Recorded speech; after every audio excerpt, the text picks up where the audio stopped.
doktor diagnose, oh you ada mild dyslexia lah. Asmaul Husna. Husna you all. I all tu orang sebelah. Oh, kenapa semua orang hafal Saya sangat bersyukur saya membesar my career journey di waktu masih kena maki. Assalamualaikum warahmatullahi. Nur Syazwani Roslan. Alamak. Dia dah panggil nama betul Nama lah. penuh Nampaklah buat research Macam Alhamdulillah. Ya cikgu. Nani apa khabar Nani? Alhamdulillah sihat. How's life? Oh my gosh. First and foremost, thank you Cik. Terima kasih di Amiris Show Yes. panggil saya. It is an honor to have my junior di sini. Anak brother senior. Sister brother. Oh, saya tahu. Nani sekolah, sebab saya ada baca masa Nani daripada kecil lagi was didapati menghidap disleksia kan. Is it daripada kecil ke ataupun itulah actually daripada kecil dah notice lah. Okay. Satu, saya ni tiga, so middle child. Saya textbook Yang paling kecoh. I am the textbook of a second child, middle child syndrome apa semua. So I think daripada kecil mak saya dah macam nampak kau ni sesuatu ni. So memang daripada tadika semua. Saya ada satu tendensi yang saya malas belajar. Saya tak suka ada dalam situasi duduk diam-diam belajar. So cikgu-cikgu pun masa daripada kecil lagi, masa tadika, cikgu pun macam panggil saya names, coconut head lah apa. Saya balik beritahu mak very defensif. Mak saya darah pahlawan. Fighter. Dia stay at home mom. So and she's very young. Masa dapat kami pun adik-beradik, dia umur 21, dia dah kahwin very young. Okay. So memang dia darah pahlawan lah. So dia very defensive. Dia kata, oh what do you call my daughter? Tak payah. Kalau dia tak boleh belajar Mandarin, duduk luar. Dia macam tu. She's very defensive. So finally she caved in. Kita pergi doktor apa semua, doktor diagnose, oh you ada mild dyslexia lah. Tapi pada waktu tu I think kita tak cakna lagi, kita tak banyak awareness dan sebagainya. Pada waktu tu kelas aliran khas dekat sekolah memang dia iktiraf pelajar-pelajar yang memang ada neurodivergent yang nampak lah visible. Yang terlalu obvious lah. Macam kan? Cerebral palsy ke apa lagi kalau ADD, apa lagi dyslexia, apa lagi ADHD, autism pun mungkin spektrum yang tak nampak tu dia tak apa sangat kau lah. hadap sendirilah Kau hadap masa sendirilah tu. hidup kau. So pada waktu tu saya masuk kira aliran perdana lah. Okay. Tapi banyaklah pancarobanya. Tapi Nani zaman UPSR tak ada kan? Zaman UPSR. Berapa A macam tu? Tapi saya start betul-betul boleh membaca darjah 4. Tapi masa UPSR saya berdapat 3A, which is not bad. Sebenarnya bukan not bad, cemerlang gila kan. Okay lah 3A daripada 5A kan. Ya. Okay juga sebenarnya budak ni kan. Itu baru baca darjah 4. Bayangkan kalau boleh baca darjah 1 kan cik. Bayangkan daripada umur 4 tahun boleh baca macam tu kan. Dah khatam dah Harry Potter. And then tapi memang daripada kecil pun, daripada sekolah rendah, saya suka bercakap. Cakap sampai cikgu cakap. Keluarga Umat dulu nangis ke cakap? Macam mana? Keluarga Umat. Saya keluar beranak tu bercakap. Yang berbahagia. Mengumumkan ketiadaan Nur Syazwani Roslan di muka bumi macam tu. So pada waktu tu cikgu kata saya banyak kali kena detention. Kena asingkan daripada pelajar lain, duduk depan dinding. Okay. Saya masih bercakap. Jangan risau, I masih bercakap. Walaupun depan dinding. Lepas tu ada bagus jugalah pada waktu tu ada satu cikgu tu dia kata, sini kejap. You ada I nak masukkan you dalam pertandingan bercerita sebab you pandai bercakap. Ada tak cerita? Cikgu saya tak pandai membaca tapi saya ada cerita dalam otak saya. So dia tuliskan. Dia yang tuliskan. So saya ceritalah pada satu hari ada seekor, tapi in English. Once upon a time there was a lion tulis. So saya wakil sampai peringkat mana saya tak ingat. Tapi cerita tu memang reka dalam kepala. Memang reka dalam kepala and saya konsisten dengan cerita tu. So itulah salah satu cita-cita saya sebenarnya, jadi stand up comedian. You were born. Tapi tak kelakar lah je ikut seram. So I think a whole aspect of my life growing up tu, alhamdulillah lah saya ditemukan dengan orang-orang yang memang ada cikgu yang tak faham my condition, tapi ada cikgu juga yang enabler. Enabler your talent kan. Dia macam kau ni membaca tak erti, menulis tak erti, tapi sini kau cakap depan kelas. So ingat tak nama cikgu-cikgu tu? Ada yang a few yang saya ingat. Tapi usually mestilah cikgu English. Yes. Of course, cikgu Shout out. English. Shout out cikgu English. So pada waktu tu saya sebenarnya minat pada storytelling satu, and then bila saya dah naik sekolah menengah, saya sangat minat dengan teater. So pada waktu tu saya dah start tulis skrip. So saya tulis skrip, and then saya dah tulis skrip apa semua. So saya ada satu naskah. Saya kata teacher, I have this script lah. Padahal masa tu as a dyslexic confirm lah, pada masa tu tak ada autocorrect apa semua kan. So I need help. Adalah salah eja semua kan. Untuk develop this script. Lepas tu cikgu tu sangat mendukung. Okay, kita buat casting call. Kita buat casting call. Saya pilih saya punya watak apa semua. Serius lah. Masa form 4. Mak saya ingat lagi, dia datang hall sekolah. Nani tak boleh join. Next year dia SPM. Sudah. Itulah permulaan titik terendah.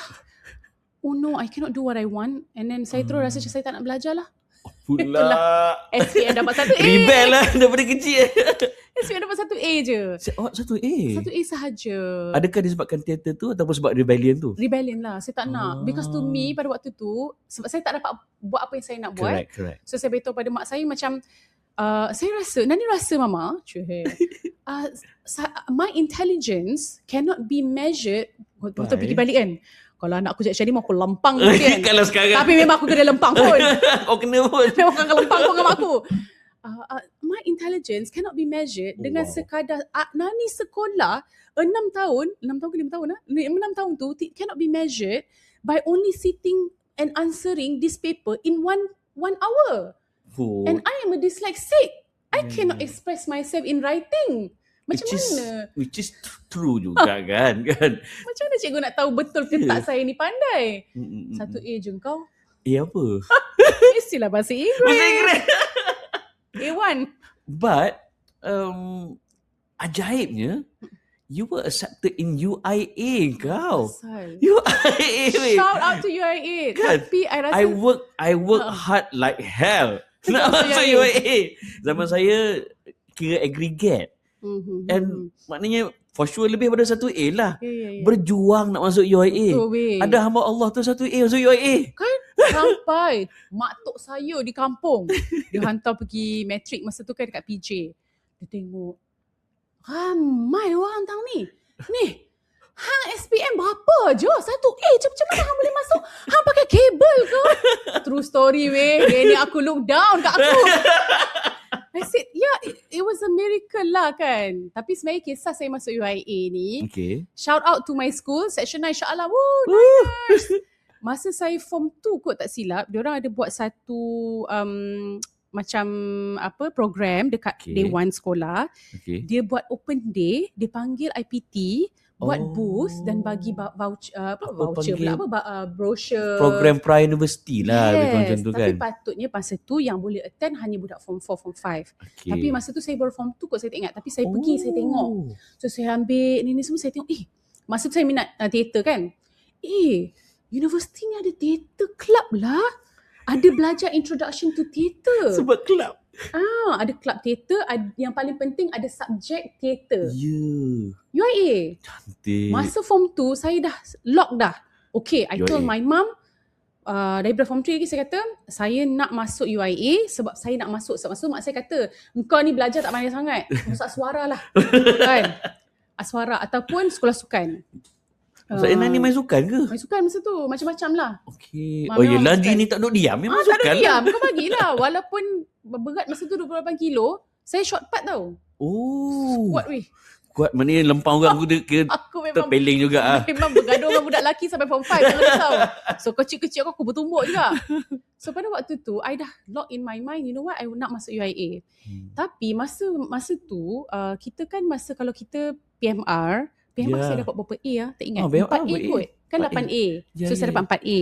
Okay jugalah. So saya dapat masuk pure science stream. I see. Science so fizik, kimia, bio lah. So saya dah cakap dengan my mum, Mama kan Nani cakap Nani masuk UIA.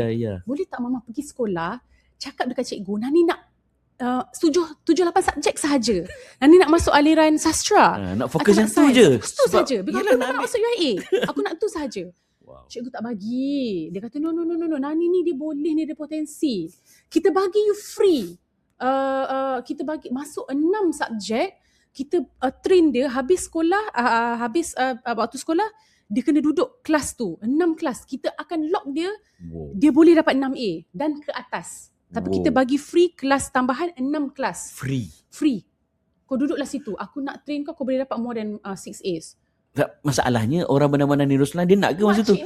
No, saya tak nak. And maths semua saya tak nak. So naik turun mak saya pula protektif kan. And they listen to me lah. Baguslah mak saya. Okay, Alhamdulillah. Tak apa. I pun tak nak. Biar dia keluar, dia masuk. So fight. Keluar, dapatlah bukan masuk science stream. Tapi still kena ambil maths. Still kena ambil 10 subjek. Ya, aliran sastra lah masa tu kan? Sastra tapi apa, ekonomi ke perdagangan? Ekonomi, perdagangan, semua. Dia macam, I tak tahu lah masa tu dia buka kelas baru, tapi saya kena ada maths juga. Tak, yang penting fizik kami bayi tak ada lah. Saya tak ambil juga. So Alhamdulillah, borang IPT, apa panggil benda tu? UPU, ya. UPU kan kena ada 10. Masa tu pilihan pertama, pilihan kedua. Yes. Masa tu Nani zaman online ke zaman tulis? Tulis. Kita pula disleksia, tulisan buruk. Tulisan I besar-besar ibu jari. So besar ibu jari tulisan aku. Is it sampai sekarang? Sekarang dah cantik. Sampai sekarang buruk lah. Tapi sekarang insya-Allah lah adalah kesedaran civic sikit. Tulis tengih-tengih macam ni kan. Tulis pakai pen pula tu, beri so, pen tu. Pertama 1 sampai 10 IIUM, Bachelor in English Language and Literature. The same course. Bawah sekali baru sorry. Kan ni 8 banner, ke-9 HS, Human Sciences, ke-10 ICOL lah. Nama ni? Ahmad Ibrahim Kuliah of Law. Ahmad Ibrahim Kuliah of Law. Masya-Allah. So 10 UIA. 10 UIA. And Alhamdulillah, it was such a miracle. You got it. Dapat. Masya-Allah. So pengajaran pada adik-adik. Adik-adik dosan. So UIA letaklah pertama sampai 10. Tapi mungkin online tak boleh kot. Payah sekarang dia kena kos lain kan. Feel different. Mesti ada keluar merah punya. Please select different feel. Correct. Okay. Sama macam anak saya lah. Anak saya pun subjek pertama Human Science. Tapi 1 sampai 6 ke 7 semua UIA. Tapi persamaan dengan Nani ialah last ICOL jugalah. Tapi anak ambil course apa? ICOL kan? Human Science. Human Science. HS. Apa dia punya specialization? Belum lagi sebab sekarang ni dia panggil CFS. Apa kita dulu matriculation. Kan? So dia pun ambil Human Science lah. But back to Nani masuk UIA. Tak terkejut ke bila masuk UIA? Tiba-tiba kan universiti lain dia panggil orientasi. Masuk UIA, Ta'aruf Week. Oh my goodness. Apa? Zikir. Asmaul Husna. You all. I all tu orang sebelah. Kenapa semua orang hafal Kita nyok. Satu saya datang dari Shah Alam people. Kat Long kawasan Shah Alam. Okay. Saya tak pernah ada privilege untuk pergi ke sekolah agama. Okay. Macam mana saya cakap, mak saya defensif. Okay. And to me, dia nampak macam mak saya ni sebenarnya dia seorang yang sangat praktikal. Contohlah saya pakai pinafore sampai dah besar. Sebab apa? Saya jenis comot. So in her mind, it's so practical for me. Pinafore kan tak banyak putih. Betul. So dia macam tu. So practicalnya, buat apa aku nak tension hantar anak aku pergi sekolah agama. Dia practical side dia. Comot nanti. Lalas budak sekolah agama kan naughty banyaknya. So dia tak. Dia buah-buah saya. So saya tak pergi sekolah agama. So saya memang zero. Memang tak pernah hafal lah Asmaul Husna Asmaul kan? Husna tak tahu. Actually asas fardu ain pun macam gitu-gitu je. Apa yang belajar dekat sekolah lah. Jawi tak pandai baca. Sampai hari ni. Walaupun saya lahir kat Johor. Okay. Tapi saya lahir kat Johor. Di sekolah di Shah Alam. Tak tahu. Culture shock. Dan tiba-tiba kena bai'ah. Ingat lagi. Saya jadi bai'ah leader. Yeah, we as the students of International Islamic University Malaysia solemnly pledge under oath that we shall at all times uphold the good name kan. Sebab banyak ahli dia juga. Tapi mak tak ingat dah, nampak. Saya ingat. Memory I dah tak ada dah. Maunya tak ingat. Tak ingat. Beratus kali rehearsal. Flip tu saja dah berapa kali. 6 juta kali dah lunyai dah. Saya jadi baik leader. Tapi memang culture shock. Terkejut. Saya pakai tudung awal. Yang kelakarnya, dalam family saya, nenek saya pun tak pakai tudung lagi. Saya dah berhijab. Wow. 6 tahun, sorry. Darjah 6 saya dah berhijab. Tapi walaupun tak masuk sekolah agama. Walaupun tak masuk sekolah agama. So to me tudung tu tak ada masalah. So masa saya masuk matrik, kelakar gila. Masa tu matrik mana? Matrik PJ. Oh sama. Sebelah Masjid Kolej Islam Malaya kan? Lepas tu kan ada semawet yang berhantu. Semawet bangunan kayu. Kita boleh buat cerita sembang seram. Ada juga. Fasa-fasa berhantu tu. Bunian-bunian. sis pun terkena. Dia kena pula kelas malam kan. Oi, betul iman aku. Tapi saya tak takut, tapi aku pula yang kena. Save that to Okay. ni, sorry. So masa sampai-sampai tu ada banyaklah sister-sister. Sis, nak duduk sebelah sis lah. Sis pun pakai tudung comot-comot. No, aku pakai tudung sejak aku 12 tahun Dia ingat macam first timer kan. Kita pun benci lah pakai tudung ni. So saya punya worldview banyak terbentuk pada Matrix dan juga UIA. I mean UIA really membentuk my worldview, membentuk part of my personality. Wow. It's all there. Sebab you rasa macam, oh my gosh, macam the two different. Saya ingat dekat thread baru ni, I say Brahmin pun ada saya komen juga. Comment on that kan. Kata apalah orang pilih UIA ni, dia tahu tak macam mana strictnya CFS. Ya. Memang strict dah mampui. Nak keluar masuk kena lalu makgad dulu. Kena selak sisters kena selak dalam jubah kau pakai apa Tengok pakai seluar jeans ke tak, seluar pendek ke tak kan. Patah balik jalan kaki. Kau turun pergi kafe je pun. Sister sini kejap, dia selak pakai ke tak anak tudung. Padahal bawah tu mana ada. Oh tak ada, pekerja ada lelaki kena pakai. Ya, bukan mahram kan. Tension, culture shock. Lepas tu jumpa pula kawan sekolah budak lelaki. Kau UIA juga ke ni? Datang brother. Apa? Wufi. Dengan jubah dahi hitam semua datang. Kekopiah. Assalamualaikum. Lepas tu tak ada eye contact pula kan. Merendahkan pandangan. Brother, sister, rasanya setakat ini sahaja perhubungan kalian. Nak break up kan aku ni kenapa Dia ingat dengan couple kan. Ini kawan. Just cukup. Oh my goodness, it was such. Oh ya Allah. Lepas tu masa tu kita geng-geng Abang Mak Ronai Mungkam tu kan. Lepas tu kita kan ada usrah nakibah. And untuk makluman penonton, UIA usrah wajib Wajib sis. Dalam silibus kena. Lepas tu sister semua pada hari Jumaat haram untuk kita memakai baju berwarna merah. Why? Kesian pada para brother kita.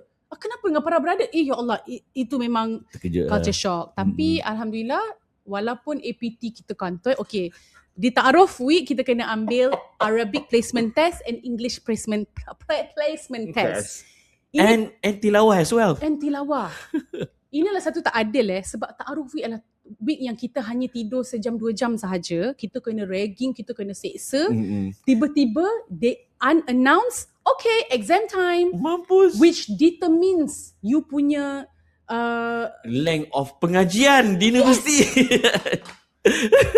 Tapi pada waktu tu syukur Alhamdulillah English was okay. Saya dapat ada level 5. SFC apa benda? Dia listening, speaking, reading, writing macam tu kan? Yes. So Alhamdulillah walaupun APT kantoi dan pengajian bahasa ni kena ambil level paling tinggi Arabic. Alhamdulillah. Tapi kita tak bagi Arabic kita bagi Quranic language. Yes. Yeah. Paling tinggi you all. Wow. So ramai yang terkandas, ramai gila yang drop out. My course for English, banyak yang drop out pada waktu matric sebab satu you tak boleh tahan pressure. Dua, pada masa tu saya punya batch banyak budak Subang, budak Damansara. Bukan sekolah agama lah bahasa mudahnya. Bukan sekolah agama. So nak sebut anak enta tu memang pelik lah. Anak enta antun. So Alhamdulillah saya rasa saya hanya 2 sem penuh, 1 short sem. So sekejap sahaja. And setahun setengah lah. Setahun setengah sahaja. Dan kelas saya memang 8 pagi 8 malam hari-hari. Correct.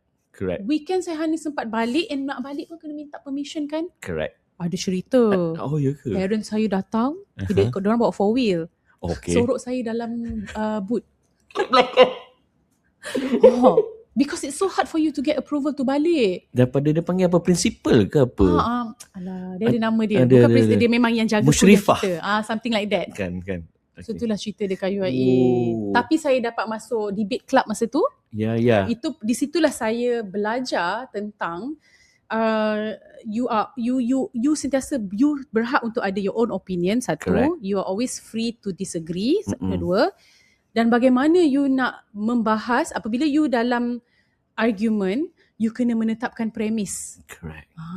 Sebab pada waktu tu ada satu kumpulan, bukan saya, Alhamdulillah, yang dapat tajuk opposition itu dia kena mempertahankan Israel. It was crazy. Yelah, untuk latihan kan? Untuk latihan. Dan saya punya tajuk, saya dapat tajuk Men Talk More Than Women. Oh wow, masalahnya aku ni cakap banyak. Kau tak fikir, mestilah saya dah agak dah mestilah dia akan keluarkan yang kuota wanita bercakap memang ada. Ya. Itu modal lah selalu. Itu modal.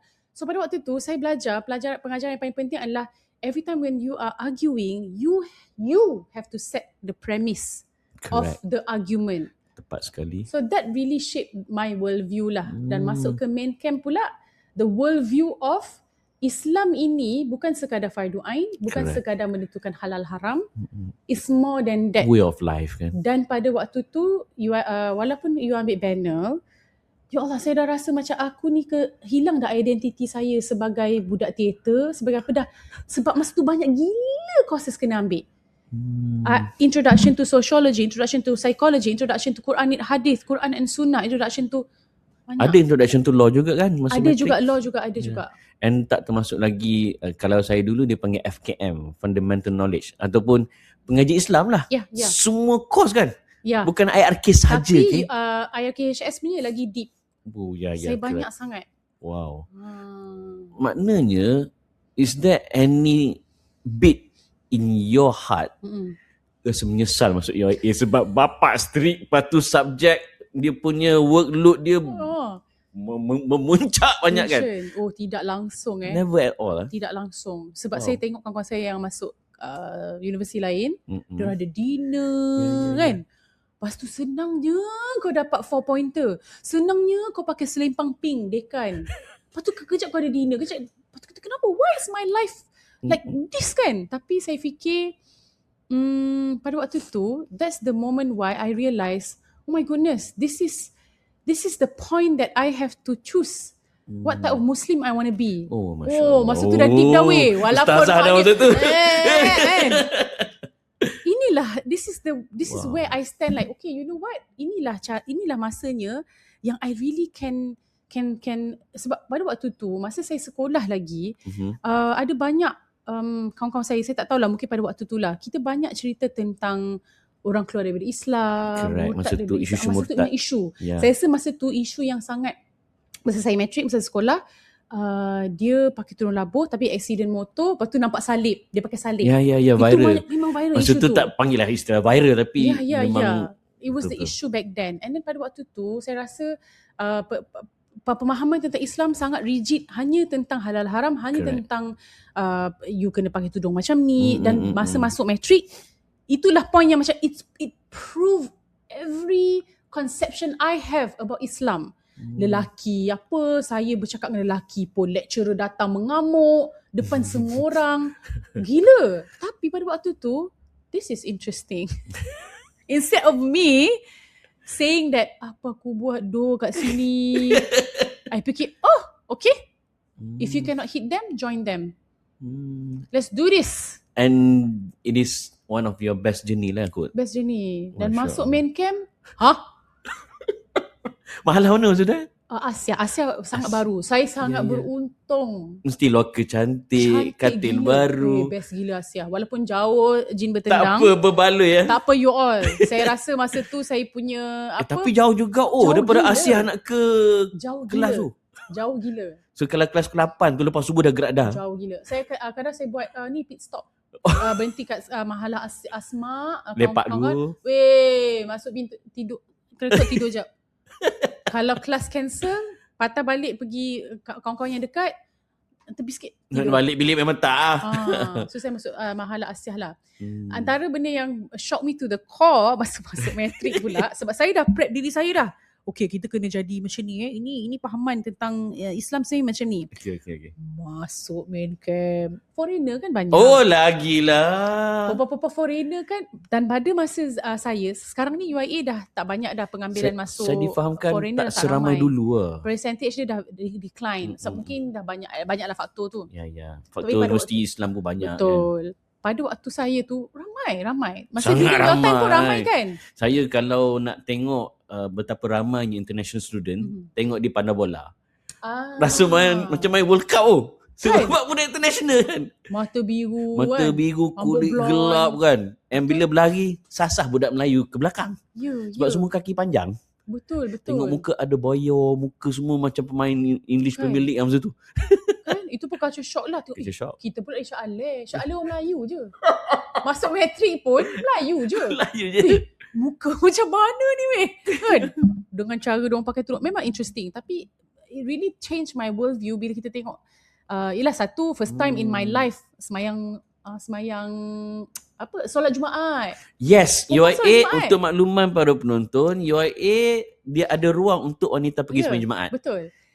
Dan masa zaman saya, masjid UIA tak ada telekong. Tak ada. Kau pergi sendiri. You pergi camping, rule number 1, do not bring telekong.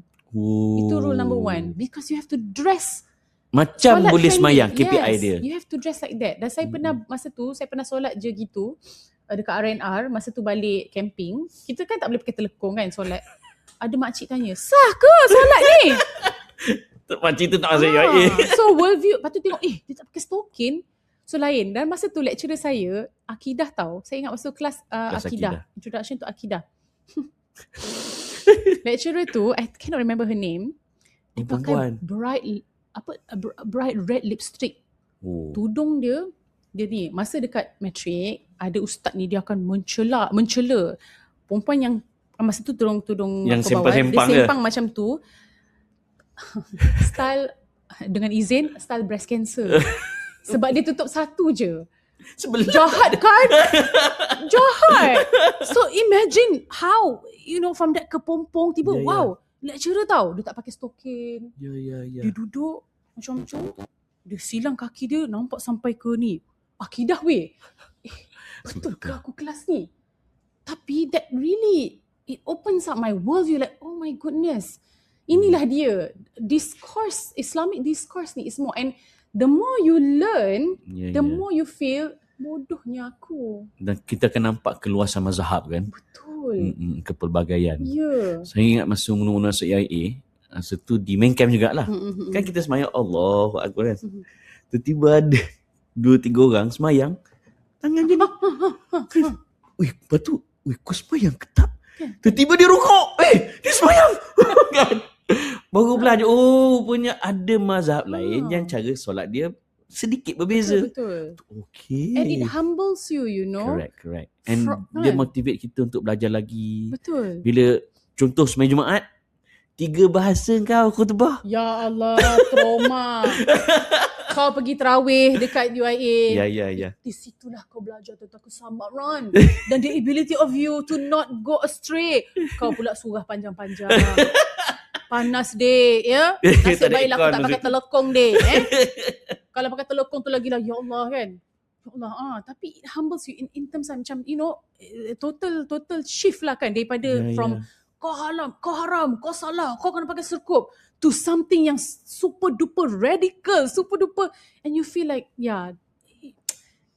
to a point that you rasa macam now, from what I see, macam yelah, bukanlah nak kata apa, tapi discourse tentang agama tu is more than apa yang kita nampak sekadar. Correct. It goes beyond than maqasid syariah. It goes beyond.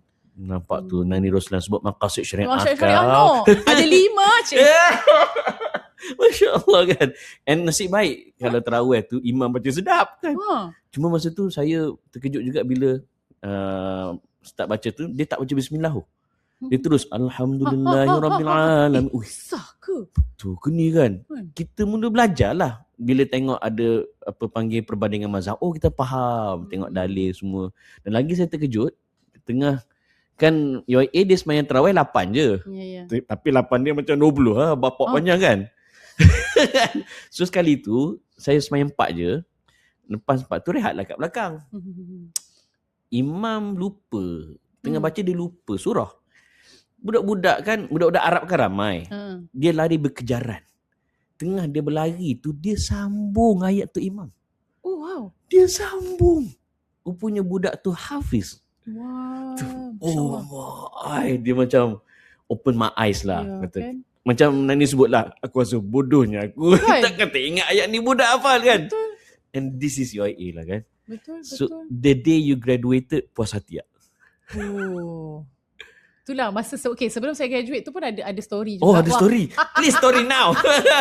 Permulaan kerjaya. Oh, ya ke? Sebenarnya masa saya zaman tu banyak pertandingan. Ingat tak zaman tu? Tapi kena ingat debate UIA adalah tempat legend tau. Nur Juma. Yes. Syed Saddiq. Yes, correct. Lagi Syed Saddiq kita. Kan? Your junior ke your senior Syed Saddiq? Junior. Oh, your junior. Very Our junior. junior. Yes, Very junior. Pada waktu tu saya ambil PTPTN. Tapi samalah. Bapak saya tipu slip gaji. Sebab dia tak nak saya berhutang banyak. Correct. So saya hanya dapat 12,000 kot. Oh, tak banyak. Ini yang partial kan? Dapat partial sahaja. Okay. So, maknanya dia bukan tipu untuk dapat lebih. Bukan. Tipu untuk dapat sikit. Yes. Sebab pada waktu tu my father dia bekerja sendiri pun. So dia bolehlah tipu slip gaji dia. Kita we are not bukanlah orang senang, bukanlah orang susah. Tapi okay lah. Tapi parents saya bukan jenis yang ada duit belanja ke? Tak. So saya kena cari duit sendiri. So pada waktu tu memang tak tahulah, saya rasa saya tak pernah ada cita-cita yang betul. Tak pernah. Saya carpe diem. Wah, kalau ambil literature tahulah carpe diem, seize the day. Carpe diem is seize the day. What matter is here and now, kan? I don't think about tomorrow, yesterday, whatever. Apa yang ada. Pasrah betul hidup. Pasrah babe. Never tablih ni. Tawakal tinggi tu. So pada waktu tu saya tak adalah macam ada minat sangat. Cuma saya memang minat teater. Yes, saya masih lagi buat teater dan sebagainya. Debate pun macam dah tak berapa sangat. Saya tak suka pegang macam satu komitmen yang banyak. Saya bukan macam tu. Saya suka benda yang one off. Masalah komitmen lah. Tapi saya nak duit. Saya nak duit. Tapi pada masa tu alhamdulillah saya pergi rezeki lah saya pergi open house open house raya. Lepas tu ada seorang lady ni, saya tak ingat nama dia.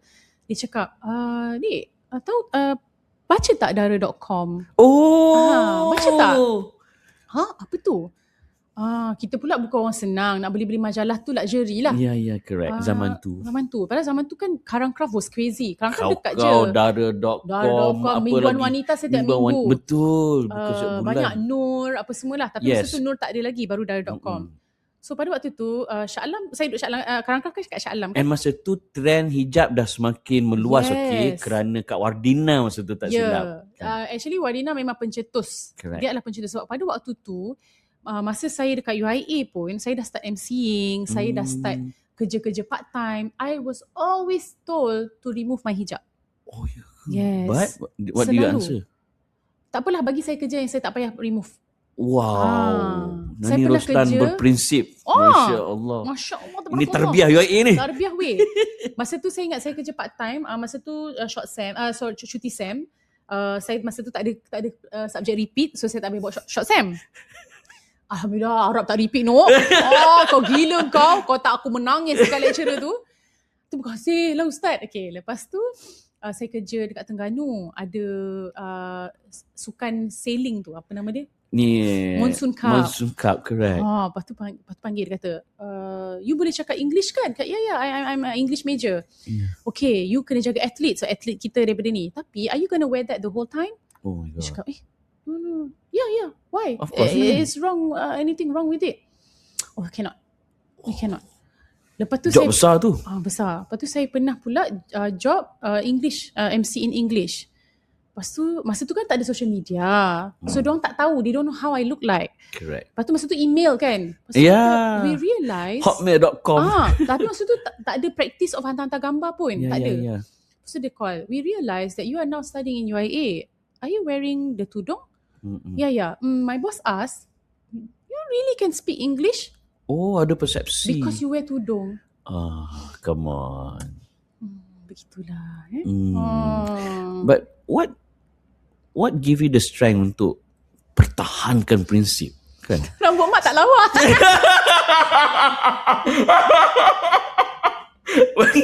Jujur betul. Adik-adik, kalau nak kekal Instagram kau pakai tudung, kau pakai tudung awal dek. Kau 12 tahun kau dah pakai tudung. Maksudnya kau memang tak ada apa-apa pengetahuan tentang rambut, penjagaan rambut, semua kau tak tahu. I know nothing about taking care of my hair. I cut my own hair, ma. I don't go salon, ma. I don't look good. You're not wearing tudung. That is number one. Number one, okay. Don't ever think that you look good wearing tudung, buka tudung. So, rambut kau buruk, babe. Jujur betul. Jujur. Itu rasa istiqamah. Kadang bila tengok artis nak buka tudung, yelah, no, kau masih pergi salon, kau masih lagi buat rambut kau. Memanglah kan. Memang rasa, cantiknya mak. Aku gak macam tu. Tapi of course lah, number two, I don't know, itulah kata, masa dekat UIA, masa dekat matric tu, that really macam make me realise that what type of Muslim I want to be. Saya nakal. Saya nakal. I do things that I'm not proud of. I memang nak, tapi tudung tetap on. Mungkin orang akan kecam zaman tu lah kan. Kalau kata ada social media, mampus banyak benda kantoi aku. Semua benda aku nak try. Allah tutup aib kita kan. Ni kalau mak aku tahu ni, mau kena pelompang backhand aku. Kau pergi buat apa? UIA kan dekat dengan KL. Ya, dekat section 14. Section 14, hanya Tuhan yang tahulah. Macam-macam dek kakak buat. Samalah saya. Kan sebelah UIA kan section 17 yang pasar malam panjang nak mati tu kan. Katakan pasar malam Jerman. Ya, betul. Semua macam Kelantan. Saya first time, never ever in my life, jumpa jual VCD. Masa tu VCD VCD lucah openly. Saya tak pernah nampak VCD lucah. Bila tengok, gapo ni kan? Gapo? Kita innocently. Bukan kecik Jerman. Kecik Jerman masa tu. Gapo ni kan? Member-member KL. Itu. Lepas tu, korang ni lah yang upload dekat LAN. LAN. Sister-sister yang ada LAN. Ada thumb drive. Bubuh. Weh, ni brother. Kita orang pun ada stok. Oh my god. Tapi betul lah, maknanya itulah yang membentuk kita ya anak-anak. So back to the original question tadi kan. Apa panggil, dah lah convo UIA rare tau. Macam UIA zaman saya pakai songkok. Kan, yang ada lilit. Nasib baik saya ada motorboard. Dah motorboard dah kan. Antara first batch yang pakai motorboard. The earlier batch kan. Tapi paling best bila masuk yang Ya Rabbi. Meremang babe. Ya Allah. Menangis. Tapi saya nak puji UIA. Kenapa? Shout out UIA. Kita pakai RFID awal. I tak tahu zaman you ada. RFID ke tak? Masa saya belum. Tapi manual ke orang panggil nama? Manual ke tak? Manual. Kita dah pakai RFID tau. Masa panggil nama? Masa tu tak ada pun term RFID. Tak ada pun Internet of Things. UIA start dulu? Kita ada card. Betul keluar nama? Kita bagi kad sebelum kita ambil rope tu semua, kita kena memperdengarkan nama kita betul tak sebut. Dia dengar. Betul. Lepas tu bila kita naik, kita pegang kad tu, masa kita nak naik tu, when dia selak, dia tengok aku pakai socks ke tak. Selak tau no. Dia selak. Okay, pakai socks.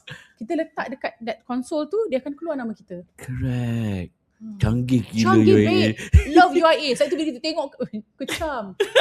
IPT lain yang macam tu. No. Tak ada UIA. Kita RFID babe. Masa tu tak ada lagi kat sini. Tak ada kat lagi. tu tak ada RFID. Internet of Things, apa benda 4.0 semua belum lagi. Canggih. So immediately after habis UIA, terus kerja ke ataupun sambung pelajar ke? So, ya Allah nampak tak? Aku bersimpan siul. Maaf sebagai host podcast. Kita faham. Inilah guest yang menyusahkan aku. I am the walking red flag of host, guest. Sebab saya faham. Kau jadi guest kan? Hanat betul Minah ni. Aku tanya lain. Kau dah bersimpan siul dah ni. Macam mana aku nak edit. Anyway, masa saya dah nak habis, masa tu dah nak final year. Dah final year.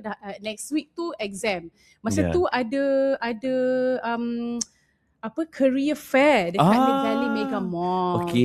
So saya malas tak pergi. Last minute sebab saya tak ada CV. Masa tu untuk info para penonton, Mid Valley is a thing. Gila babes. Masa tu TRX tak wujud lagi. Gila babes. Kau naik KTM babe. Kau naik bus semua. Kau pergi, kau sampai.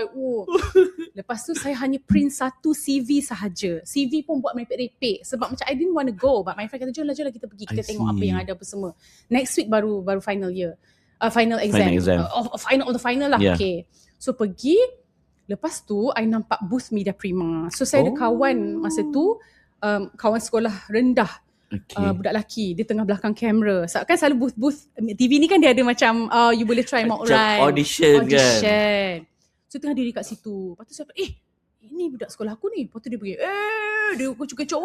Lepas tu masa tu ada Kak Farahin Jamsari. Oh, the legendary So Kak the Farahin. legendary Nur Farahin Jamsari diri kat situ. Dia kan garang kan. Ya. Kecil-kecil. Tak payah ni Kak Farah, tak payah. Kawan saya ni gurau. Tak payah, dia ni memang daripada sekolah lagi suka mencapak. Asyik dia je. Tak payah. Jahat gila memang. Kan? Aku tak ingin deh. Tak ada, aku bawa satu CV je pun. Aku memang nak letak kat satu je yang aku nak kan. Dek, sini kau. Dia tu kan macam tu kan. Sini. Ya, Kak. Kau try. Kak Fah. Tak apa Kak, saya memang tak minat. Kak, saya tak minat. Tak ada. Kau pergi, sekarang ni tengah lunch, kau pergi makan, kau ambil skrip ni, kau baca, habis lunch, kau datang sini balik, pukul berapa sharp, tak ingat, sharp, kita buat. Wow, dia suruh. Babe. Dah lah aku bawa satu CV dah lah aku dengar so ni kan. Okay lah. So buat benda tu, okay lah settle. Okay. Lepas tu next week tu exam. My final paper, drama babe. Final paper, dah final, yay, merdeka.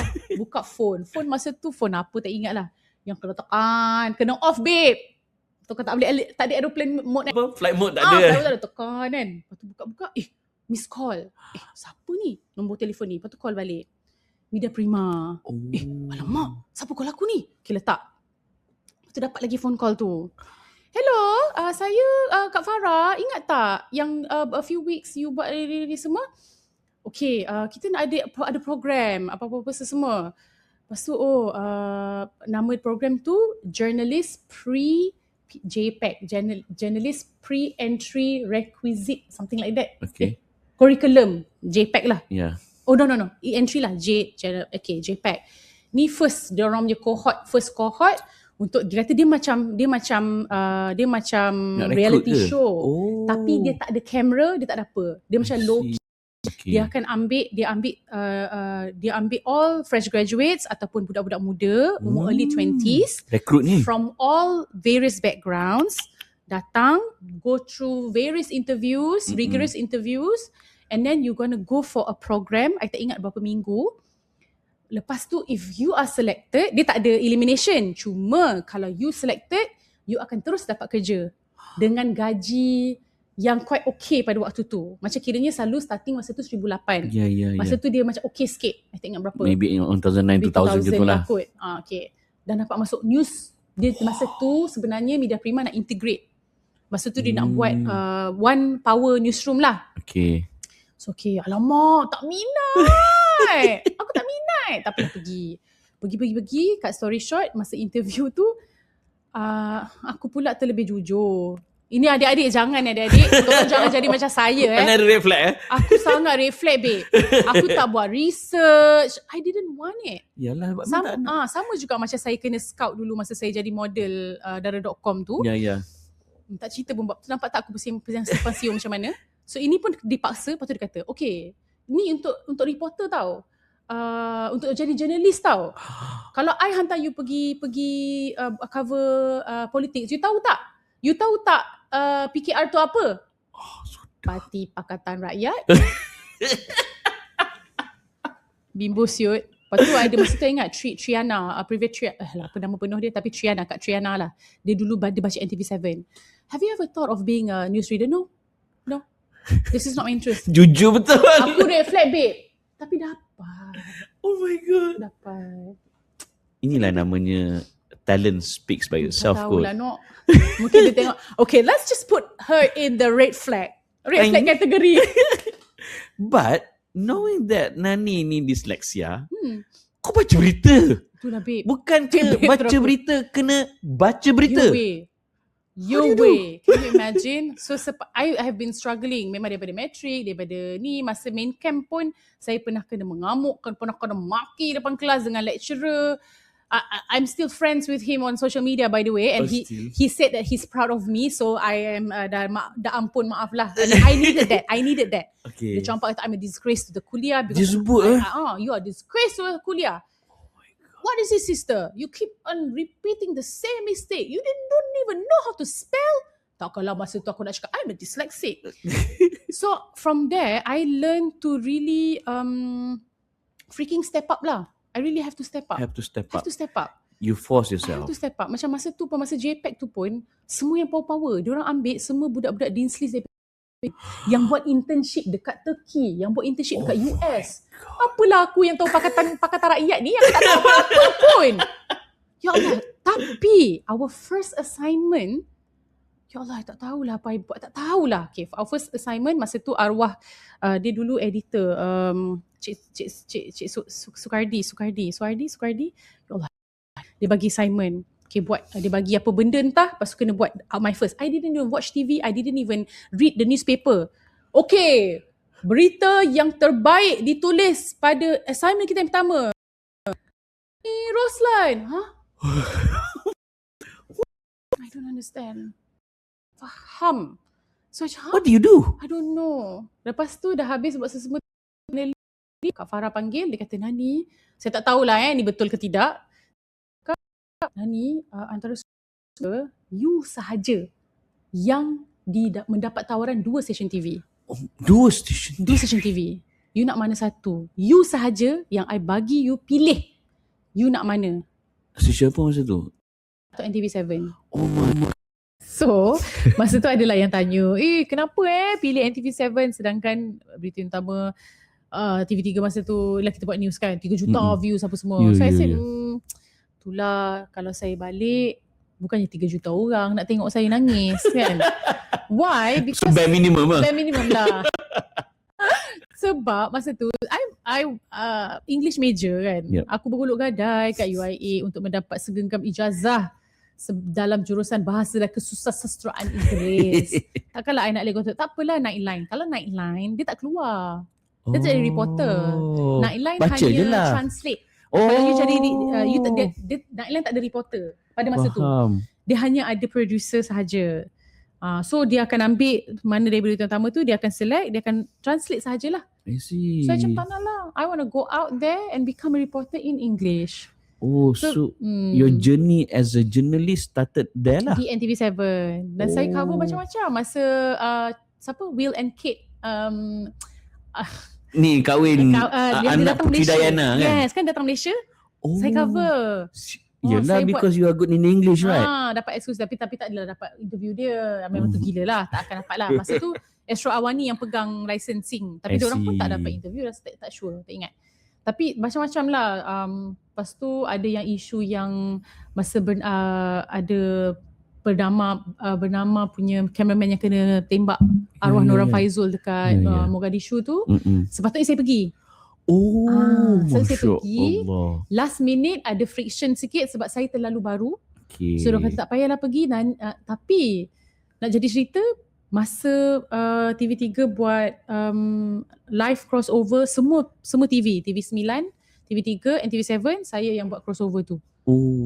Masa jenazah sampailah. Masya Allah. Masa tu NTV7 jugalah. Dan I was a rookie and I had to do live. The good thing is, walaupun Nani rookie, you have this attitude tau. Iaitu you tidak menjadikan kerukian itu sebagai alasan, aku baru. But you hustle. Betul, sebab mungkin masa tu saya tak ada background langsung dalam media. Okay. Dan macam saya share yang most of them yang participant JPEG tu Dean Sleaze, diorang memang ambil media. Specifically bidang tu. Diorang kenal siapa interviewer. Saya tak tahu apa-apa. I'm zero. So saya kena step up in apa yang dalam lingkungan apa yang saya tahu sahaja. Pada waktu tu my first assignment saya keluar. Masa tu NTV7 dia tengah menekankan semua reporter kena buat stand up.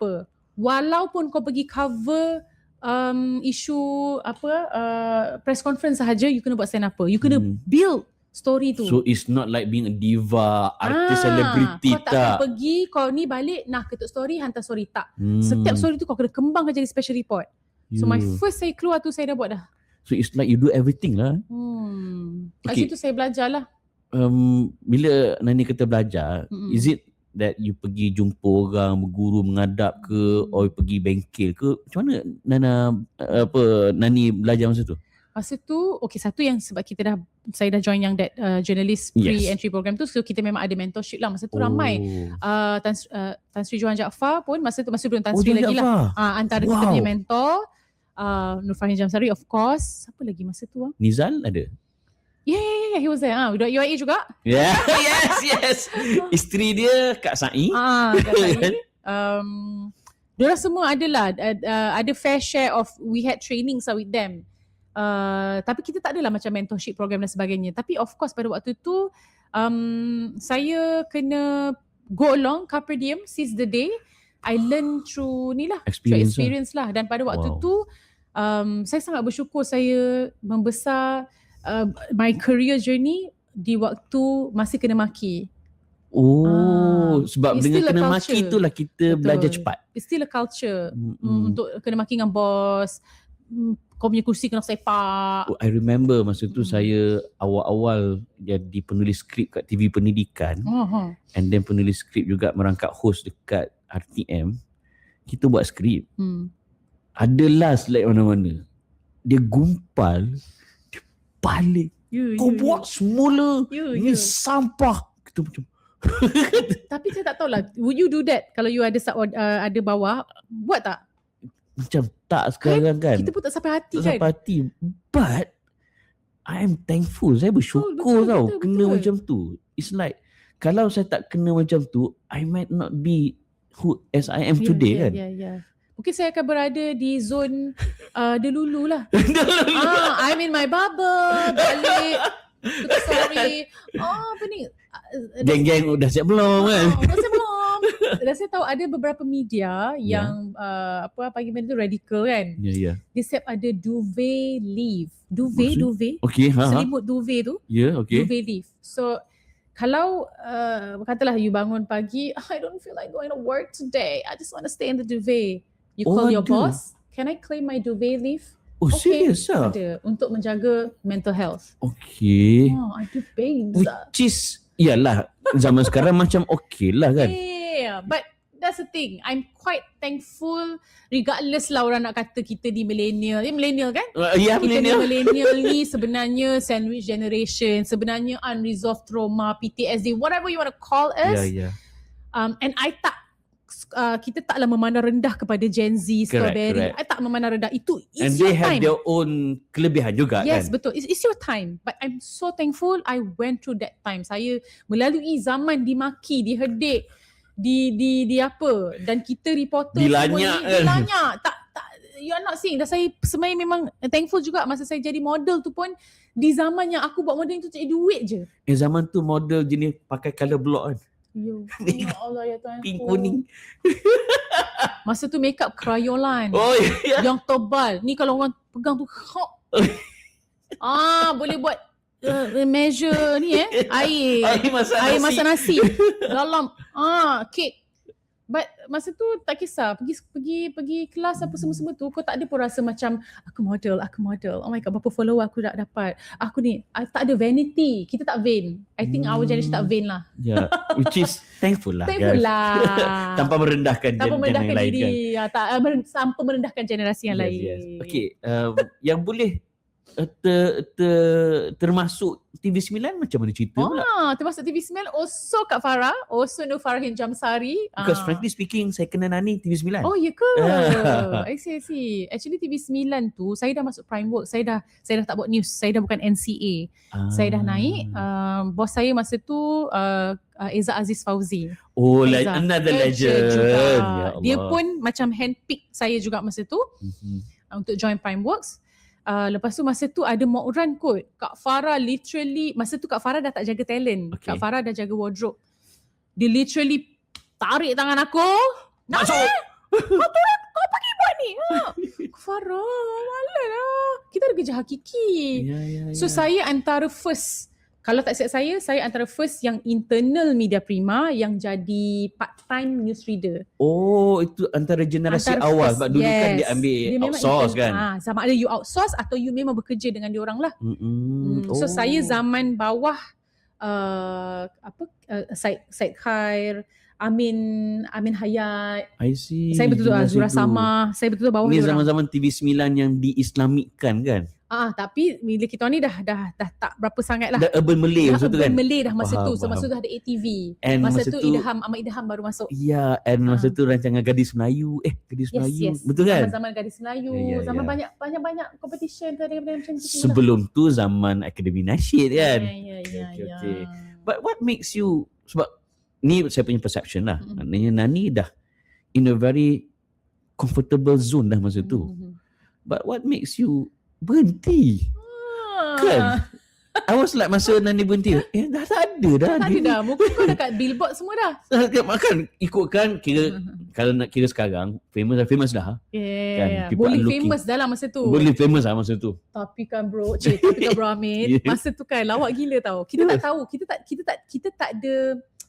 kita tak ada measurable skill. Masa zaman sekarang mana ada sistem followers, viewers, so tak ada. macam mana kau nak tahu kau famous Ya. Mana ada orang tegur kau? Tahu tak siapa tegur? Siapa tegur? Masa tu pergi buat coverage, pergi sekolah Rohingya. Okay. Budak Rohingya Darjah 2 yang kenal aku. So, you are the follower Rohingya weh. Kenapa kau jaga macam aku weh? Jangan macam aku rakyat Malaysia. That is one and only time in my whole career span of becoming a newsreader. Keluar TV semua tu, buat stand up, bagai buat live budak Rohingya yang tegur. Budak Rohingya yang kata akak yang keluar TV tu kan. Dik, kau je lah satu-satunya manusia. Tak pernah. So itulah. So kenapa I berhenti? Sebenarnya ada cerita juga. Ada personal reason. Okay. Something in my life that happened yang titik terendah yang saya terus macam masa tu pun tak ada banyak knowledge pasal depression, pasal mental health semua. Awareness tak ada lagi masa tu. Dia after PKP je baru. In fact saya pergi klinik masa tu, pergi doktor apa semua tu.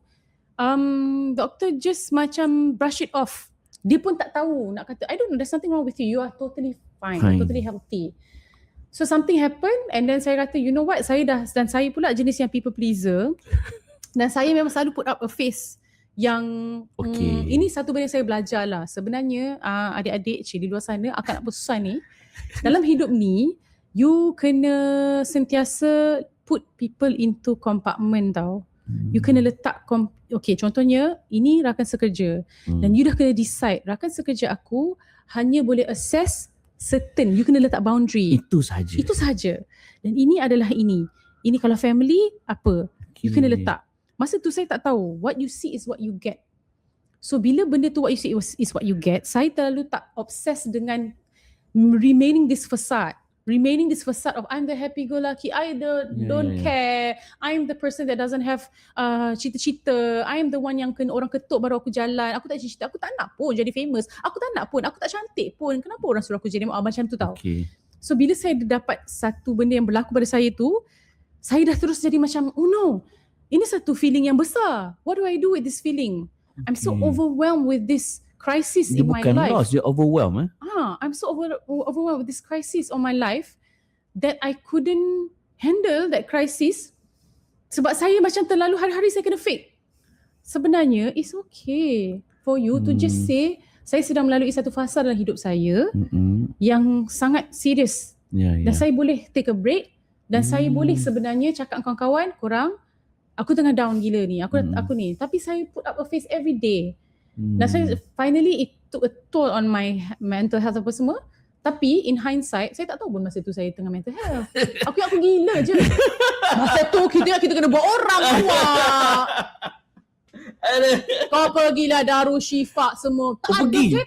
Hantu setan aku fitnah. Serius setan dipersalahkan. Padahal it's just me. Pergi semua. Wow. It's just me not being able to just understand itu satu fasa dalam hidup engkau yang kau tengah lalui, kau tengah menghadapi krisis. So itu engkau tak boleh pergi selamanya happy, engkau tak boleh selamanya tunjuk yang kau ni so I pun decided, you know what, I just gonna pull off lah. Saya memang tinggalkan semua. Padahal masa tu ikutkan in my peak of my career lah. Bagi saya it is pada waktu kemuncak itu, masa tu. Memang masa tu semua orang nak saya. Semua orang macam nak buat program pagi Nani. Come on lah, Kak Farahin kot recommended by her. Gila. Masa tu billboard babe keluar dekat TV3 muka dekat lift tu. kira tak hebat lah. So I said, no, cannot. So I took a step back. Saya berhenti apa semua. I think beberapa bulan lah saya bertarung dengan emosi until my father got his second heart attack. So saya kata, okay, no, Nani, kau kena backup. Tak boleh. So saya ada bernazar something. Saya ada bernazar. Kalaulah saya dapat benda ni, saya akan sambung belajar. I see. Saya akan sambung belajar, pakai duit sendiri. Wow. Okay? So Allah granted my doa. Tapi pada masa sama Allah bagi saya jodoh sekali. Dan pada masa yang sama saya kahwin, berapa bulan je saya terus dapat masuk sambung masters. My first day of masters punya kelas, saya ambil UPT, bukan UPT ni tau, urine pregnancy test tau, bukan UPT ni saya ambil UPT pregnancy test, double line. So throughout journey saya ambil masters tu, sebab saya bayar sendiri, saya kena graduate on time. Correct. Hari ni aku beranak, next week aku dah pergi kelas dah. Wow. Dan anak saya masih kelas lepas minggu. Dan anak saya dalam hari, saya bawa baby. Pergi kelas. Bawa baby pergi kelas, viral lah sekejap masuk Pak Enma. Saya bawa baby. Sebab baby dalam hari. Mana maunya orang takut lah nak jawab. Walaupun saya ada confirm lady pun, dia tak nak lah. So saya bawa belajar kat mana? UiTM kan? UiTM Shah Alam sebab dekat dengan rumah. Oh, Shah Alam. Shah Alam. Sebenarnya saya ambil tu sebab saya nak bayar nazar je. Because I feel like masa tu saya kata benda ni impossible lah. So kata, you know, ya Allah, if I dapat ni aku sambung lah belajar. Kalau aku dapat lah duit tu, aku dapat lah pakutu tu, aku sambung belajar. So sambunglah belajar. Selepas habis sambung belajar tu, berapa lama master? 3 sem je. Oh, sekejap je, setahun setengah. Full study, full kelas semualah. So sambil-sambil mengandung tu, saya ambil juga job. Saya dah job MC lah masa tu? Job, masa tu saya banyak buat job dengan Current Craft. Masa tu Current Craft dah jadi Idea Active. Saya banyak buat saya banyak buat macam diorang ada konten-konten ke jadi talent ke apa semua, saya buat. Wow. Sampai kandungan saya dah 38 minggu, saya masih lagi, dan saya pergi pula kerja dengan satu Chinese company yang saya pergi dengan perut-perut boyot tu. Gila lah. Tapi saya manage to graduate on time. Supervisor saya adalah Prof Rizwan, Ahwa Rizwana punya father. Ya. So dia adalah bertanggungjawab. Yes. Dia bertanggungjawab meluluskan. Dia bertanggungjawab untuk meluluskan. Saya bawa baby, dia berdukungkan anak sambil dia review saya punya ni semua, tesis semua. So ada hasrat sama PhD? Sebenarnya ada. Ada. Tunggulah kita. Tapi tapi banyak orang nasihat. This is the right time for you to sambung belajar. Sebab apa? Masa ni you masih boleh manipulate AI. Macam betul je. Kan? And masa ni tak semua orang lagi boleh guna AI. Tak semua orang lagi tahu itu AI. Ya. Sambung belajar. Dr. Nani Roslan. Dr. Amir Idris. Let's go. UIA dekat je. Yeah. Let's go. Very soon sebenarnya saya pun ada, sepatutnya tahun lepas daftar PhD. Tapi saya tak sanggup lagi nak meninggalkan kehidupan yang berfoya-foya ini. Betul. So tahun ni lah insyaAllah doa-doakan. Okay, bila dah berhenti and then dan segala dapat anak, mengandung, master semua, then tiba-tiba your name mula mencanak kerana voice over, your voice talent kan. Oh my goodness. I think antara video yang viral yang bangun kan? Anda B40, anda miskin, pergi kerja, bila nak jadi T20? Since when that you realize you have this voice talent, this golden voice? Oh my goodness, golden ke? To me golden pendengar voice. yang dengar seperti tadi annoying suara dia. Actually sebab you do it effortless tau. Kita kan budak teater kan. Sebenarnya saya ialah sebagai reporter, you kan memang kena buat VO kan? Yes, for sure. Dan pada waktu tu, oh my goodness, sebenarnya Kak Farah jugalah. Kak Farah, Kak Farah, sini kau tiba. You bertanggungjawab Kak Farah. Jawab Kak Farah. Masa tu, my first commercial voice over, Kak Farah, I rasa lah masa tu job dia. I tak ingat lah Kak Farah kot. Dia macam, sini kau. Masa tu kan Bida Prima ni, dia ada macam, punya tagline-nya, sini kau. Sini kau. Sini kau.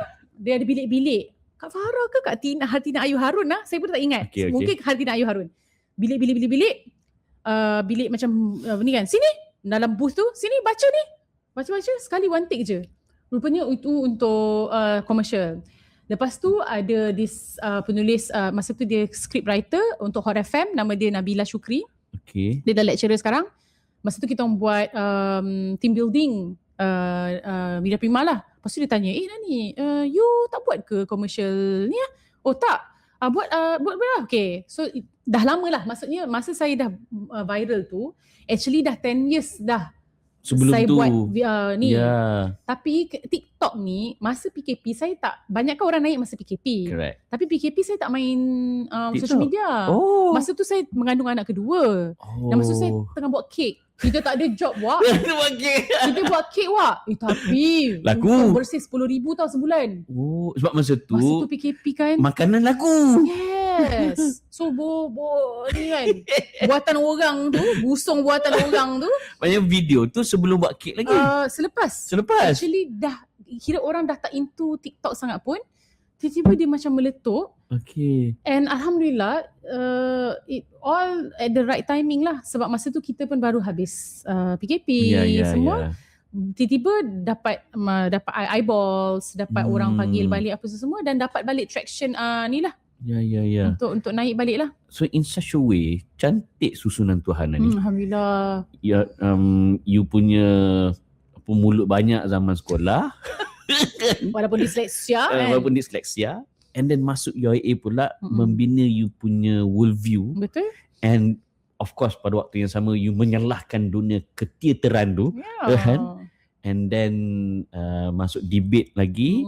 And then ke dunia TV. And now you are, to me lah, a prolific MC. Aku geram tau bila masuk Instagram Nani kan, story dia banyak gila. Kan? Jadi titik-titik. Dia bukan dah lain lah. Titik-titik. Kau salahkan manager aku tiba-tiba. Last sekali kan? Skip je lah perempuan ni. Kan? So maksudnya it is a good problem lah. Betul. Alhamdulillah rezeki kan. So macam mana Nani mempositionkan yourself dalam dunia MC? Sebab ramai anak-anak muda nak jadi MC, suara ada, bakat ada, tapi how to position themselves? I think satu, of course lah, visibility, social media visibility tu adalah salah satu penting. Sekarang kita ada tools social media tu. And sekarang ni, kalau dulu-dulu, mungkin bila kita borak dengan orang dulu-dulu, dia kena ada mentor, dia kena ada macam word by mouth apa semua. Tapi kenapa orang kata Gen Z sekarang ni belagak? Sebab they are self-made. They can claim they are self-made. I tak boleh claim I self-made. Tapi sebab kita ada social media tu. So kita yang existing business yang kita ada, services yang kita ada, kita kenalah utilize tool tu. So online visibility is very, very important. Number 2 is of course your work ethics lah. Dan saya sedar sebenarnya macam ni lah kalau kita tak letak mindset kita untuk apa yang kita tawarkan itu adalah betul-betul business, susahlah untuk you progress. So kadang bila saya borak dengan budak-budak yang buat MC apa semua, saya tanya dia, SSM ada. Saya kata, kenapa you transfer? Kenapa you bagi? Sebab saya ada juga pool of MC yang saya letak dalam saya punya ni. Katalah kalau saya tak dapat buat job tu, so saya akan offer dan saya akan ambil percentage. Dia macam agent lah. So itu saat saya start untuk mencabangkan lah.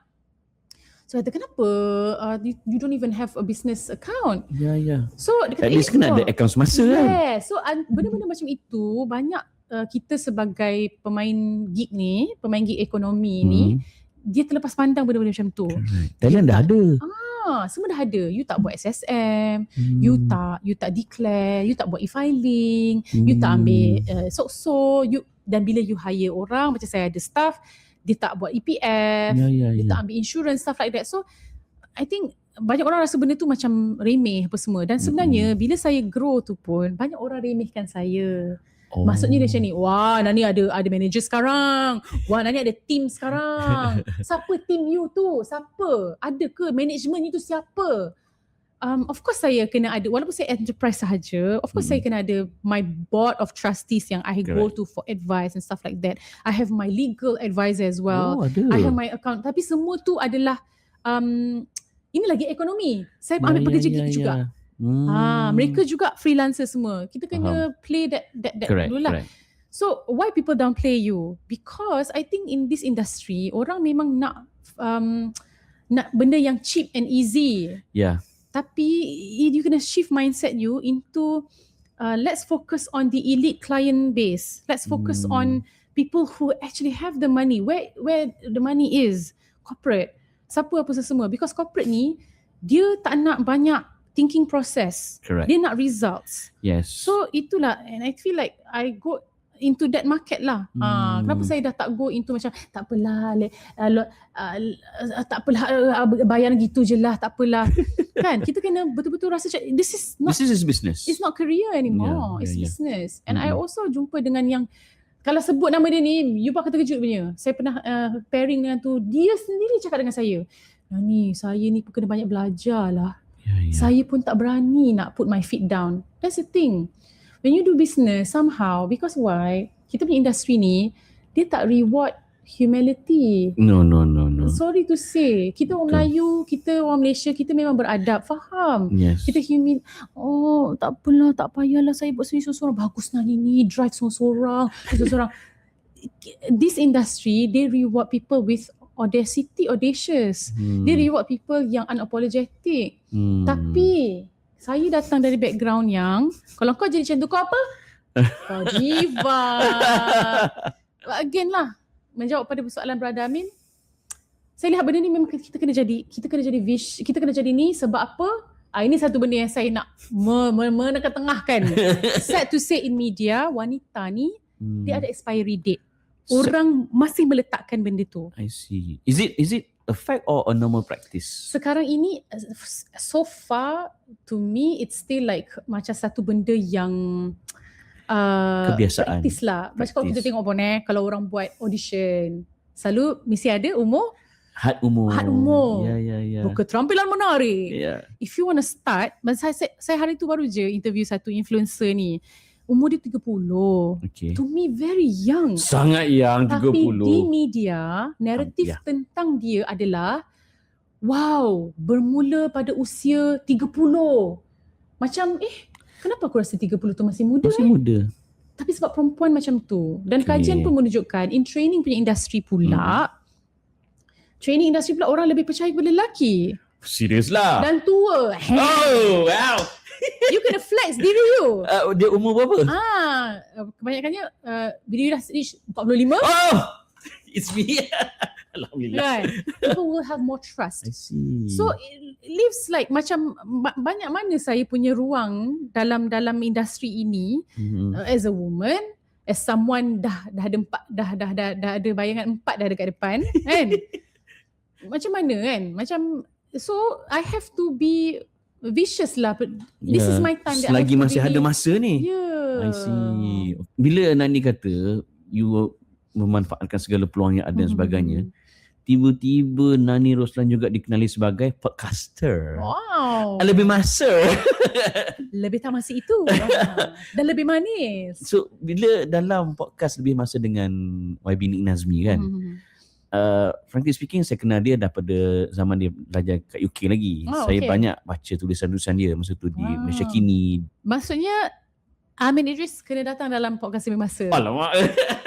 Masa tu Nik Nazmi, Amin Ahmad. So itu antara penulis-penulis politik yang saya suka baca. Sebab saya di UIA pun memang jenis aktif politik. Saya berkena dengan universiti. But melihat dia buat podcast Lebih Masa, and saya follow growth Lebih Masa. It's just that saya kagum sebab Nani Roslan ada kat situ. Kan tiba-tiba je. Kan? And then kan lately ni kan banyak isu-isu politik. How do you catch up dengan dunia politik? Sebab soalan takkan nak tanya apa makanan kegemaran YB, tak boleh. Ya. Satu saya kena give credit lah kepada, kita tak panggil dia YB dah kan. Saya dia bukan YB kan? Oh yes. Sahabat atau young bro. YB lah young bro itu. Bro Nick Bro Nick lah. Sebab itu pun tak sengaja, terjadi co-host tu, dan it took us quite some time juga untuk build that chemistry dan sebagainya. Tapi apa yang saya suka sebab lebih masa ni dia ada satu team yang dedicated team, dan strategi yang mereka gunakan itu sebab kita ada orang TV kat dalam tu, jadi memang mereka ada strategi. So they know the game lah. They know the game. So sebenarnya apa yang kalian tengok di lebih masa tu mungkin bukan saya tak bagi, okay, inilah antara benda yang orang consumer media, social media ni, dia ambil semuanya what you see is what you get. Tapi sebenarnya belakang tabir tu, yes, it's actually different. Macam apa yang saya tunjuk, fasad yang saya tunjuk di podcast tu sebenarnya bukanlah betul-betul saya 100% kan. Saya kena faham saya punya co-host macam ni, kan, aku tak boleh go kalau aku go ni tak boleh buat nani yang biasa lah, chip kan member ni pula kan.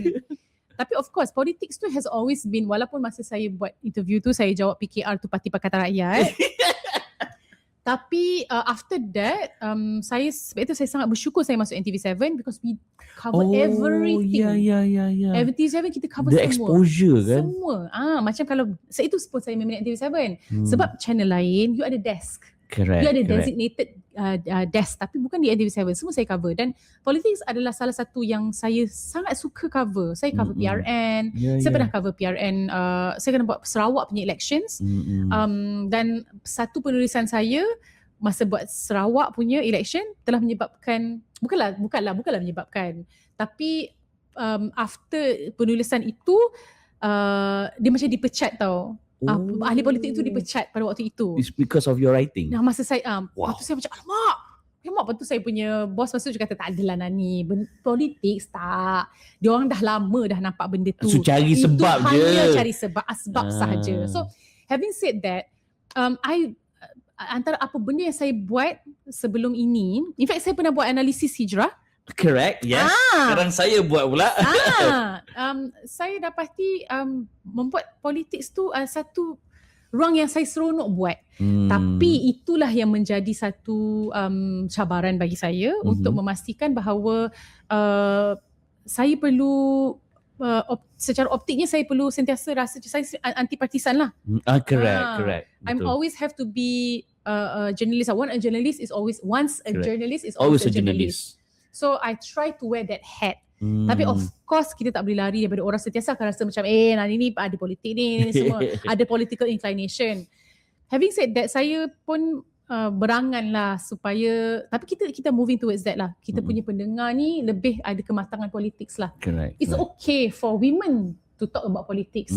It's okay for this, entah mana-mana Minah Gedik ni datang ada opinion tentang politik, ada kuasin tentang politik. Dan saat itu saya suka, dan tak semestinya dia berparti kan. Betul. Dan saya suka, saya happy buat podcast ni sebab akhirnya dapat menunjukkan satu sisi yang berbeza.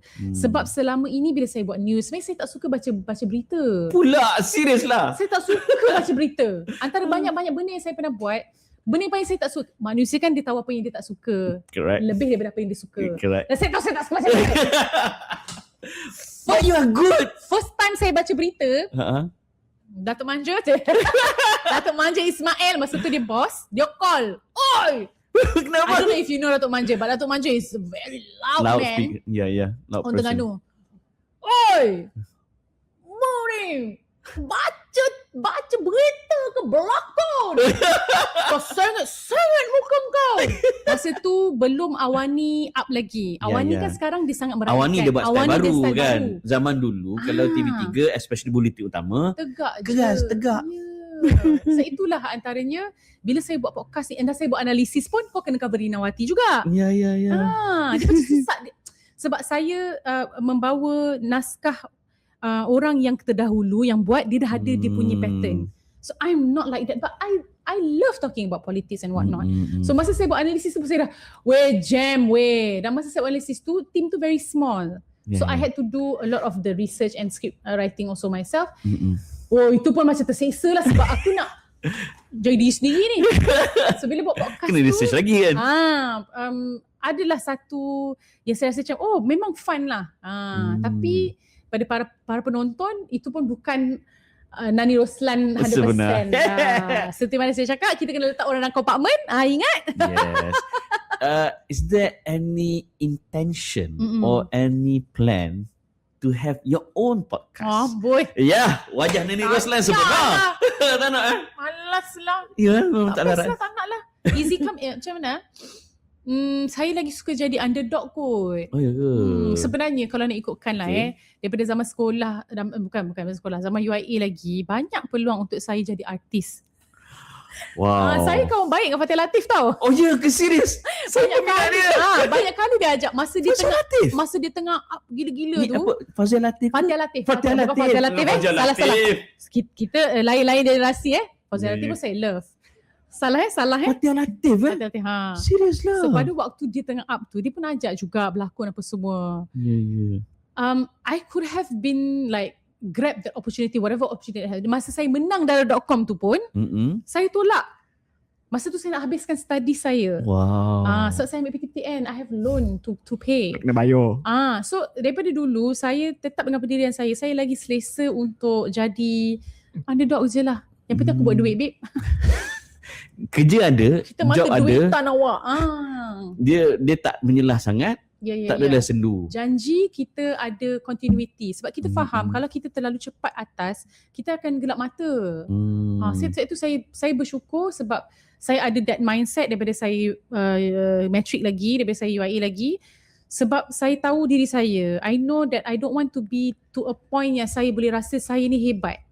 So for me to have that personal branding yang macam gila-gila, not my time yet. Dan saya juga ada satu cita-cita kecil, mungkin kita nak memecahkan that normal tradition of dalam media ni, perempuan ni by the time umur dia berapa, dia dah dinosaur. No one wants to see an old lady talking about politics. No one wants to see an old lady talk about policies, about apa. I see.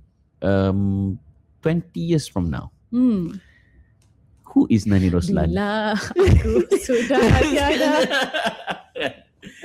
Cita-cita saya adalah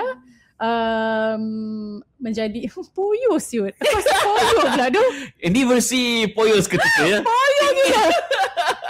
Walaupun saya selalu advocate untuk be unapologetic. Maksudnya you kena jadi audacious kan. Tapi aku sendiri tak ada audacity babe. Aku sendiri tak reti nak up diri sendiri. Tapi of course my main goal actually saya sentiasa nak create more income for other people. At the end of the day, that is my main goal in life. Wow. I wish that I can give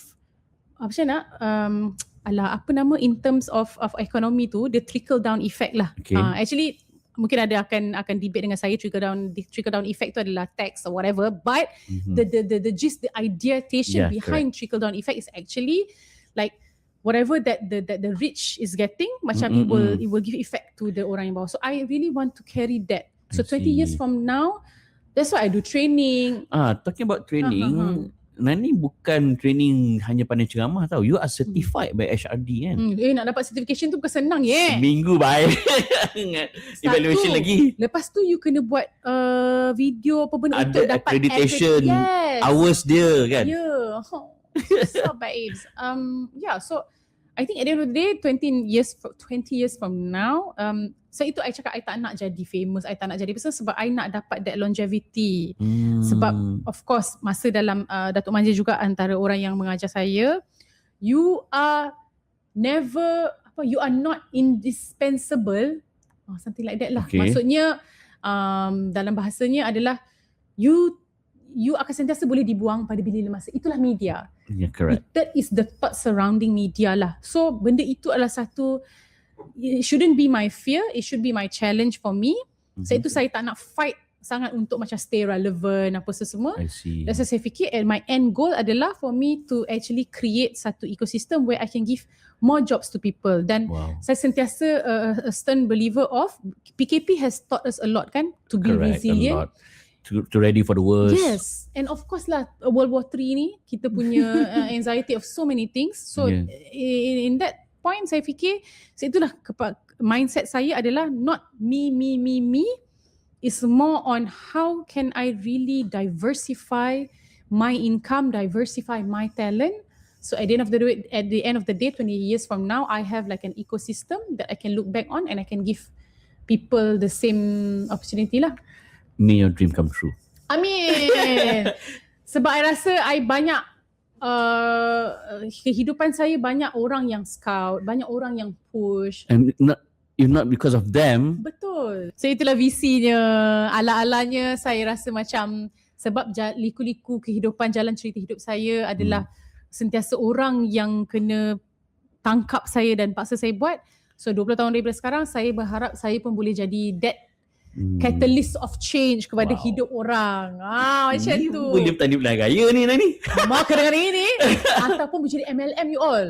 Dia dah buat 2 kaki kan. Nanti boleh naik boleh jadi diamond leader. Any political ambition nak masuk tanding ke? Tak nak. Once a journalist, always a journalist. But well. We never know. I think tak tahulah. Tapi mana tahu sebab apa senario politik kita sangat unpredictable. Correct. Anything can happen. Saya tak boleh nak menolak kemungkinan. Dia macam lelaki yang kata aku tak nak berpoligami lah.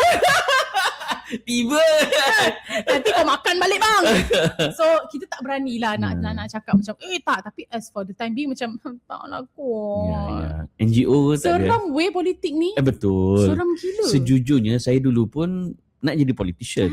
But when we know the reality of politics, it was like tak kita pula reporter Wak. Kita pula pernah cover Wak. Tahulah Wak. Mahkamah politik kita pernah cover Wak. Oh my god. Tak apalah.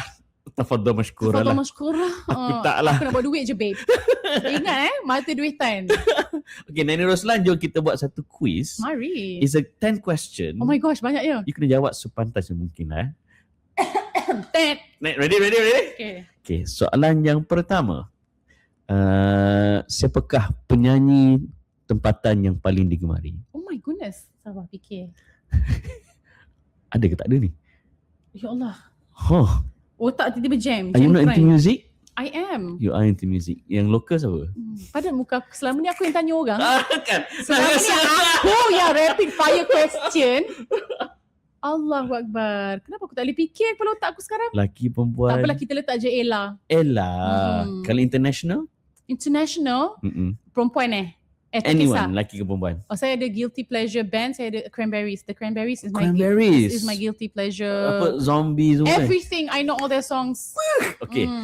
Yang ni your UIA version. Kuliah nasyid kegemaran. Alamak. Saya ada aku rasa kalau ustaz dia dengar dia gelak. Saya ada album UNIC lah. Ada album UNIC? Ada album UNIC. Sida IBT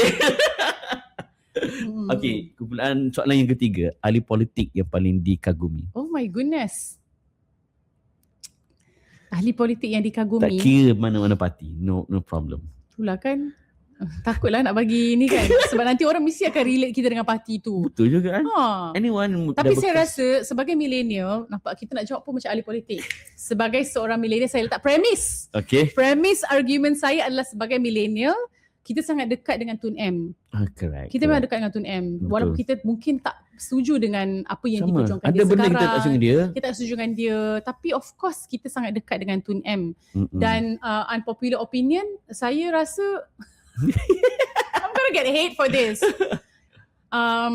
Actually Najib Razak pun satu ahli politik yang saya kira apa yang dibuat tu macam agak boleh dipuji lah. Tapi of course lah, politically tak. Tapi dia as leader banyak pula aku nak justify. Takut no.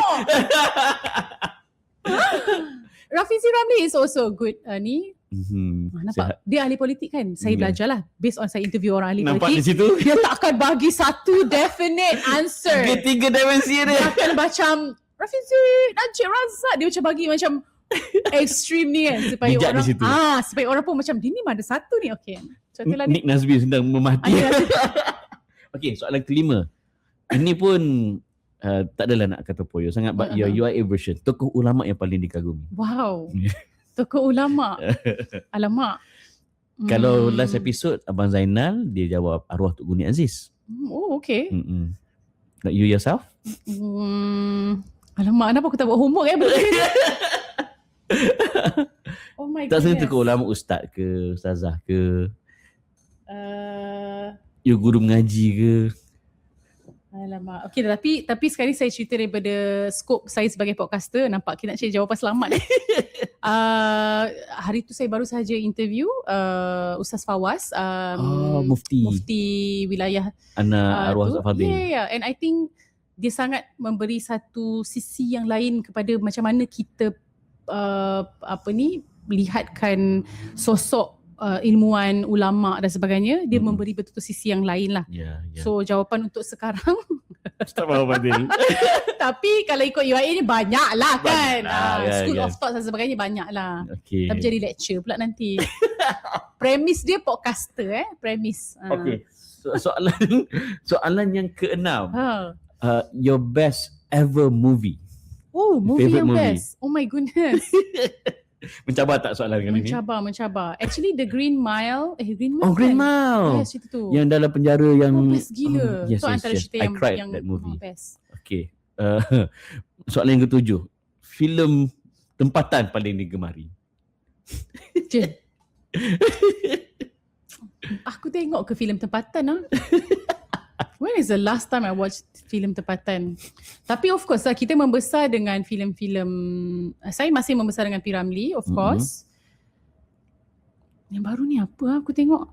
Actually Puteri Gunung Ledang pun satu yang prolific lah, yang kita boleh relate to growing up. Nampak sangat millennial ni. Millennial babe. Okay, soalan yang ke-8. Pasukan bola kegemaran. Ya Allah. Mestilah aku tak tengok bola walaupun aku ni co-host dengan Nick yang tengok bola. Yang memang ni semua. Of course lah, kita memang terus terang ni memang aku tak tengok. Aku bimbang lah bola ni. Yang aku tahu Cristiano Ronaldo tu girl, handsome, hello. Jadilah. Dah nak gantung boot dah. World Cup nanti ni dah last kan. Jadilah. Okay, soalan yang keempat ni, soalan yang ke-9, soalan intellectual sikit. Okay. Buku terakhir Nani Roslan baca. Oh my gosh. Buku terakhir. Actually Farul, kenapa aku hari ni? Farul Mak Joy? Yes. Perasaan Bukan Tuhan. Last yang saya baru saja meletak. Actually buku betul-betul last yang betul-betul baru Samsiah Fakih. Samsiah Fakih. Yang baru yang kena ban tu. Tapi kena ban dalam bahasa Melayu. Saya baca yang bahasa Inggeris lah. It's a good book untuk orang kata beri otak. Untuk kita mencambahkan otak. Dan itu antara salah satu yang kita selalu borakkan dalam podcast lah. Kenapa orang pun dah tak baca buku. Lepas tu you ban lagi buku. Lepas tu you ban dalam bahasa Melayu. English you tak ban pula. Macam kenapa? Macam are you targeting a certain race not to pick the brain? Bahaya juga kan? Bahaya juga sebenarnya. Soalan yang terakhir. Pengacara idola Nani Roslan. Wow, saya suka tengok